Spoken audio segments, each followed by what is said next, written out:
今天是11月17号，更新一下的未来几天天气情况。大家好，我是老农乐，每日更新天气。未来4、5天之内，咱们这一片子没有雪啊，以晴好天气为主，气温忽高忽低。17、18号气温依然偏低，19号大幅度回升，20号之后再次下降。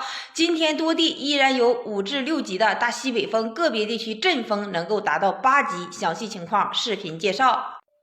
家人们，今天咱们依然是全境大西北风啊，像咱们天山以东的开鲁、通辽大部以及扎鲁特旗、科右、白城、通榆、以保康还有双辽啊，库伦、奈曼以北这一片的以5级偏硬啊，5至6级。而像这北塔的以及奥哈新镇以东、奈曼以南的，说库伦以西的，咱们这一片呢有个5至6。6级局部的偏硬，就是粉色区域，说复兴往南的也是5级偏硬。赤峰周边风力偏小啊，你这块上也是5级偏硬。翁牛特起大，江家店以及临西以西北啊，五家同步三山乡的库伦古勒市、土林毛泽镇、树木沟乡以南的、以西南的，咱们这些地方啊，粉色的以7至8级为主，个别地区超过8级，那片风就比咱风大。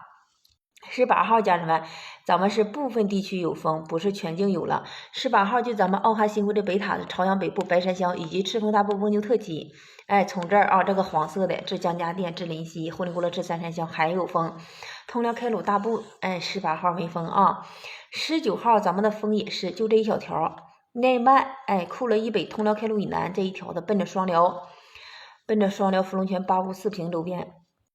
这依然是咱们江家店呢，以及临西这边，还有呼林古勒市有风，再就风力也是一条一逛的刮了，它就不是可片的了。